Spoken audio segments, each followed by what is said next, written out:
My name is Thomas Whitfield. I am 61 years old. I have served the royal household for 22 years, and for the last 9 of those years, I have worked in a room that most people in this palace do not know exists. It is in the basement of St. James's, 2 floors down from the offices where decisions are made. 3 floors down from the rooms where the family lives when they are in London. You reach it through a side corridor near the old kitchens, past a door that nobody bothers to label properly because the people who need to find it already know where it is. The room is long and narrow. There is a desk near the door. There are shelves from the floor to the ceiling, and on those shelves there are ledgers, brown ledgers with red spines. Each one holds 3 months of reports. Each report is a single page, sometimes 2, filed by the department assigned to the matter it describes. That is the system. That is how it has worked since before I was born. Every incident, every visit, every small thing that happens to a member of the family, it generates a report. The report is written by the department that was actually there. The report is signed. The report is filed. And once a week, on a Thursday morning, somebody from the Master of the Household's office comes down to read what has been filed. That somebody, for the last 9 years, has usually been me. I read. I cross-reference, I make a list of anything that does not look right. Then I pass that list upstairs. It is quiet work. It is slow work. Most people would find it boring. I do not find it boring. I find it the most important work I have ever done. This is the story of one Thursday morning when I noticed something small and how that small thing turned out to be the thing that mattered most. It was a Tuesday actually, not a Thursday. I remember that part very clearly because Tuesdays are usually quiet for me. Thursdays are when the upstairs people want their summary. Tuesdays are when I do my own reading. The slow kind, the kind where I'm not looking for anything in particular. I'm just turning pages. The ledger in front of me was the one for the previous 3 weeks. The Princess of Wales had taken the children to visit a small nursery school in West London. It had been written about in the papers. There were photographs. The visit had gone well, by all accounts, and that was the official line from the press office. But I was not reading the press office's version. I was reading the security report. The report that gets filed by whoever was actually responsible for the security of that visit. The report was 1 page. It was signed at the bottom. It described the route taken, the timings, the staff present, the small adjustments made on the day. It was the kind of report I have read 1,000 times. There was nothing unusual in what it said. What was unusual was who had written it. The signature at the bottom was from the catering liaison office. I read it again. I thought perhaps I had misread the department name. I had not. The report on a security visit to a children's nursery had been authored and filed by the catering liaison office. I sat there for a long moment. My fountain pen was in my hand. It is an old pen, the kind that takes a proper ink cartridge, and it has a small problem that I have been meaning to fix for about 3 years now. It leaks not constantly, just at the worst possible moments. A small bead of ink will form at the nib when you are not looking, and then it will drop onto whatever page is underneath, and then you will have to start again. A bead of ink fell onto the corner of the report. I lifted the pen away. I blotted the ink with a piece of tissue. I looked at the report again. The catering liaison office does not write security reports. The catering liaison office writes about menus. It writes about dietary requirements for state dinners. It writes about whether the lemon tart should be served before or after the cheese. It does not have anything to do with the security of a nursery visit, and even if it did, it would not be the department assigned to file the report. I noted it down on a small slip of paper.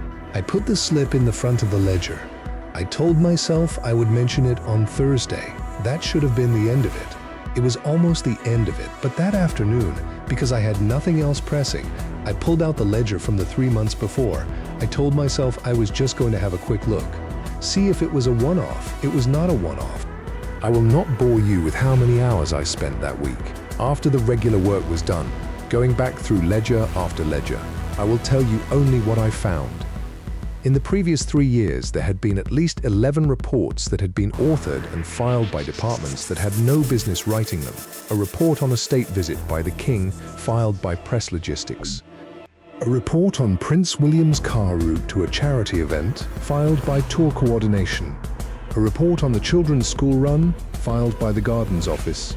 None of them dramatic, none of them flagged, all of them looking entirely normal if you did not happen to know that the system is not supposed to work that way.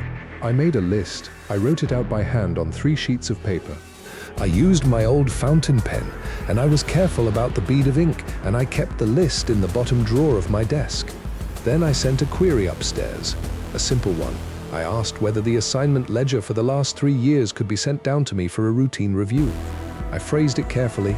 I did not mention what I had found. I did not want to alarm anyone before I had been thorough. The query went up on a Wednesday. By Friday, it had not been answered. By the following Wednesday, it had not been answered. By the Wednesday after that, I was beginning to understand that it was not going to be answered. That was when I first met Edmund Hartley.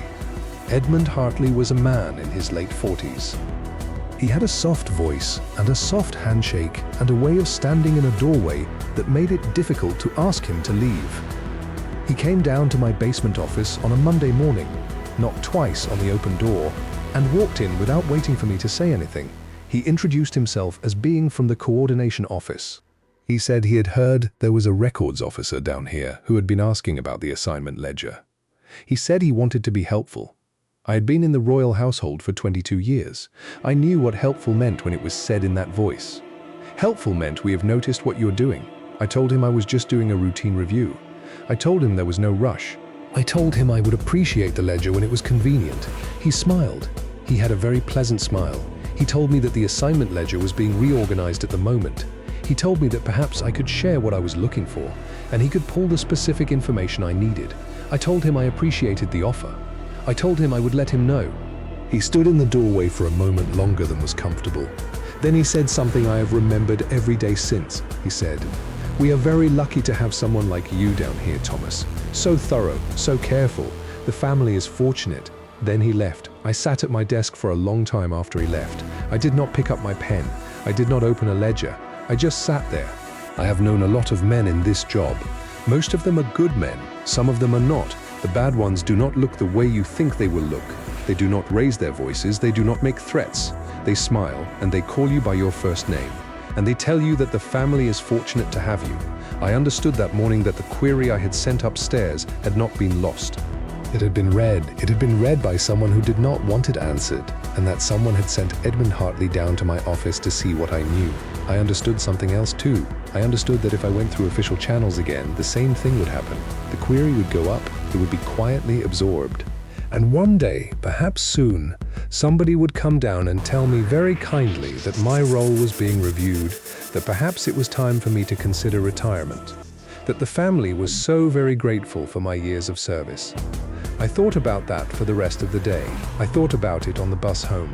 I thought about it that night, sitting in my kitchen with a cup of tea that I forgot to drink. By the morning, I had decided what I was going to do. I was going to keep reading. I was going to keep my list. I was going to do it slowly and carefully and not tell anyone. And I was going to wait until I had something so clear, so undeniable, that it could not be made to disappear. The next 4 months were the strangest 4 months of my career. I went to work every morning at the same time. I sat at the same desk. I read the same ledgers. To anyone watching, nothing had changed. But underneath the surface, I was building something. Every report I read, I check twice. Once for content, once for authorship. I cross-reference the department named on the report against the assignment ledger that I had finally managed to pull together myself, piece by piece, from the small daily records that the coordination office had not thought to hide. The picture that emerged was not a picture of chaos. It was a picture of pattern. The reports that had been authored by the wrong departments all had something in common. They all involved moments where something had gone slightly wrong, and the official version of events did not match what had actually happened. A security gap at a public engagement filed not by the security team that had been there, but by a department that had not been there at all. A near miss with a vehicle on a school run, filed not by the protection officers involved, but by an office that handled the gardens. A late arrival at an event attributed to traffic, filed by a department that had no view of the actual cause. The reports were not lies exactly. They were polished.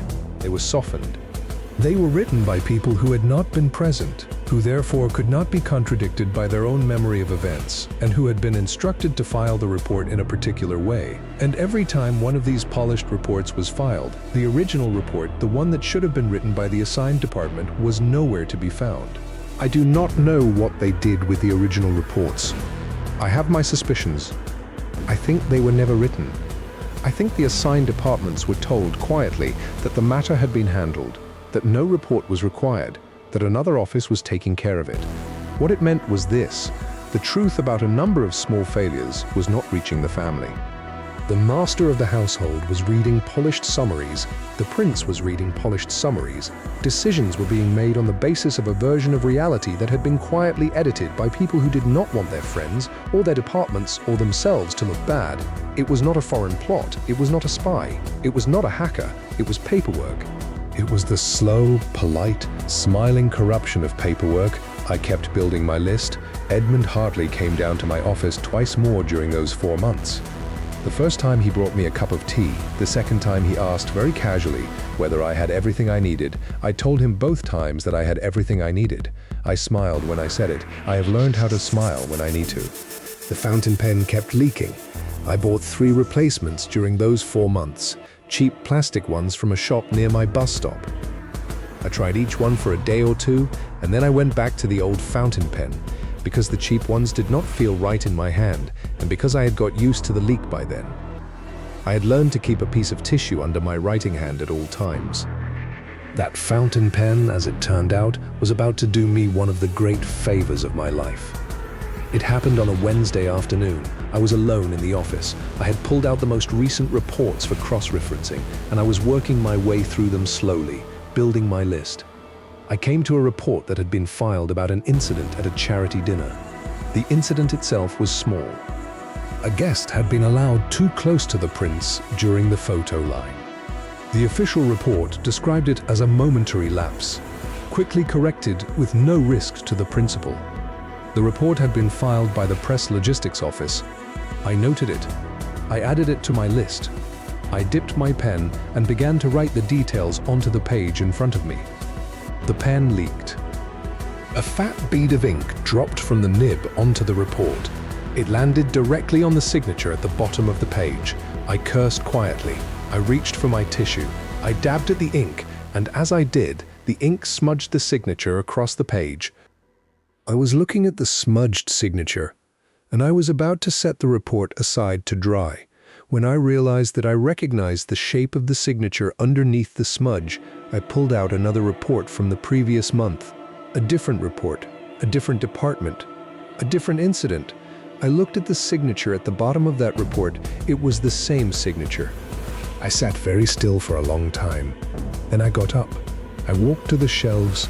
I pulled down 4 ledgers, one for each of the past 4 quarters. I brought them back to my desk. I opened them all. I went through every report I had flagged on my list, and I looked at the signatures. The signatures were all from different departments. The names underneath them were all different. The titles were all different. But the handwriting was the same. Every single one of them. The same loop on the T, the same downstroke on the H, the same little hook at the end of the final letter, like the writer had been in a hurry and wanted to lift the pen. One person had been writing every one of these reports. One person had been signing them with the names of officers across multiple departments. One person had been forging a paper trail across the entire household and had been doing it for at least 3 years. I sat in that basement office and I thought about who had access to that many departments, who could move freely between offices, who could walk into any records room and not be questioned. Who could ask a real officer to step away from a desk for a moment, sit down at it, and write a report in that officer's place? There were not many people in the building who could do that. I thought about a soft handshake, a pleasant smile, a voice that said the family is fortunate. I closed the ledgers. I put them back on the shelf. I sat down at my desk again and I made a decision. I had been planning for 4 months to go to my chain of command, to file a formal report, to do it properly. I realized sitting there that I could not do it that way. My chain of command went up through the same coordination office that Edmund Hartley belonged to. My report would never arrive. There was only one person in the building I could be sure was not involved. There was only one person whose office sat above all of this, who had no reason to be part of it, and who would have the authority to act. The master of the household. I had spoken to the master of the household perhaps 4 times in my entire career. He did not know me well. He knew my name possibly. He knew I existed in the basement somewhere. I was going to have to walk into his office, uninvited, with a ledger under my arm, and ask him to listen to me for 10 minutes. I went home that night. I did not sleep much. I sat in my kitchen and I drank my tea, and this time I drank all of it. I thought about my wife, who had passed away 6 years ago, and what she would have said. She would have said, "Do what you know is right, and stop dithering." She always said that. She had no patience for dithering. In the morning, I put on my best uniform. I packed the ledger and my list into a leather case that had belonged to my father.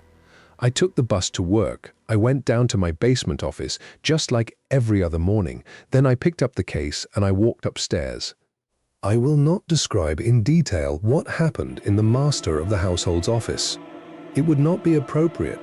I will say only that I was kept waiting for 40 minutes in an outer room by a secretary who clearly did not believe that I had any right to be there. I will say that when I was finally allowed in, I had 10 minutes. I will say that I used those 10 minutes to lay the reports out on the desk, side by side, and to point at the signatures, one after another, and to say very little. I will say that after the 10 minutes were up, I was kept in that office for another 2 hours. I will say that I was asked not to return to my basement office for the rest of that week. What happened after that, I learned only in pieces over the following months. There was no public scandal, there was no announcement, there was no headline. That is not how these things are handled at this level. What I understand is this: a small internal investigation was opened. It was conducted by a part of the household that does not normally do investigations, which I think was deliberate, because the parts that normally do investigations were the parts under suspicion. The investigation moved quickly. It moved quietly. By the end of it, Edmund Hartley no longer worked in the building. Neither did 3 other administrators in the coordination office. Their departures were arranged with great discretion. The official reasons given, where any reason was given at all, were the usual ones. Personal circumstances, new opportunities, a desire to spend more time with family. I never spoke to Edmund Hartley again. I do not know what he is doing now. I do not particularly want to know. What I learned in the months that followed was that the forgeries had been part of something that did not have a clean name. It was not espionage, it was not theft, it was something smaller, and in some ways, something worse. It was a small group of administrators who had decided between themselves that the family did not need to know the full truth about certain matters. That polished versions of events were better for everyone. That a smooth surface was more important than a true one. They had not meant any harm, I suppose. The people who do this kind of thing rarely think they are doing harm. They think they are managing reputations. They think they are protecting people from worry. They think they are smoothing the edges of a difficult world. What they were actually doing was making it impossible for the people they served to make decisions based on what was really happening, which is, in the end, the same as making decisions for them, which is, in the end, a kind of betrayal that does not need to raise its voice. I went back to my basement office after that week away. The ledgers were where I had left them. The dust on the shelves had been disturbed, slightly, by whoever had come down to inspect. My fountain pen was still on the desk, capped exactly where I had set it down. I sat in my chair. I uncapped my pen. I pulled out the current ledger. I began my Thursday review, even though it was a Monday. A few weeks later, an envelope was delivered to my desk. It was a plain envelope. There was no markings on the front. It had been left there by someone who had been in the basement office before I arrived that morning. Inside the envelope was a single sheet of paper. On the paper were 3 handwritten lines. The handwriting was clear, slightly forward slanted, the kind of handwriting that belongs to someone who was taught well in school and has never seen any reason to change. The note did not have my full name on it. It said only, "Thomas, thank you for what you did. The family will not forget." I read it twice. I folded it carefully. I placed it inside the back cover of the current ledger, behind the cardboard, where nobody else would find it. I have never told anyone about that note. I'm telling you now only because I have decided after thinking about it for a long time, that the story is bigger than the note, and that the story deserves to be told properly, and that the note is part of why I can tell it.